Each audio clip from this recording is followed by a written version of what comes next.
जिल्हा परिषदेला सुद्धा उमेदवारी जाहीर करू शकला असता. परंतु कळंबा तर्फे ठाणे पंचायत समितीमध्येच उमेदवारी का? ज्यावेळेला मी उभारायचा निर्णय घेतला त्यावेळेला जिल्हा परिषद आणि पंचायत समितीची कामं काय याचा पहिला मी अभ्यास केला. मला असणारं शेतीविषयी एक विशेष प्रेम यासाठी मी पंचायत समिती आणि जिल्हा परिषद ज्यावेळेला अभ्यास करत होतो त्यावेळेला मला असं समजलं जाणवलं की शेतकऱ्यांसाठी जर काम करायचं असेल तर जिल्हा परिषदपेक्षा पंचायत समिती ही 100% चांगली आहे. त्यामध्ये जे शेतकऱ्यांसाठीच सगळ्या हे आहेत, विविध योजना आहेत. योजना आहेत.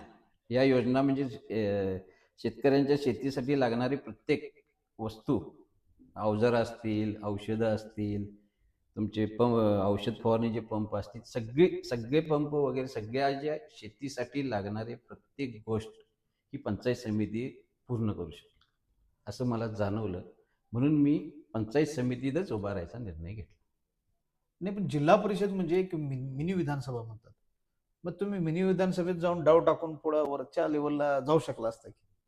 नाही, जाऊ शकलो असतो, पण मला असणारं शेतकऱ्यांच्या विषयी विशेष प्रेम म्हणजे शेतकऱ्यांच्या म्हणण्यापेक्षा शेती संबंधित शेतीची मला फार आवड. म्हणजे तुम्हाला पंचायत समितीमध्ये असं जाणवून आलं की तुम्ही शेतकऱ्यांच्या संदर्भातली चांगली कामं, त्याचबरोबर लघु उद्योग असतील ग्रामीण भागासाठी, ते चांगल्या प्रकारे काम करता येईल. म्हणजे विशेष असा राजकीय स्वार्थ न साधता ग्रामीण भागातील नाही नाही जनतेला सुधारणा करता येतील, त्यांना विविध सुविधा देता येतील, म्हणून तुम्ही पंचायत समितीची उमेदवारी स्वीकारलेली आहे. हो, नक्कीच मला कारण पहिल्यांदा मी बऱ्याच जणांना हे बोललो पंचायत समिती, तर त्यांचं असं उत्तर आलं की पंचायत समितीत काय असतं, त्याच्यापेक्षा जिल्हा परिषद आहे. हां. पण काम करण्याची संधी ही फक्त पंचायत समितीत आहे. तुम्हाला जर काम करायचं असेल तरच पंचायत समितीत तुम्ही जावा, असं मला जाणकार माणसांनी पण सांगितलं.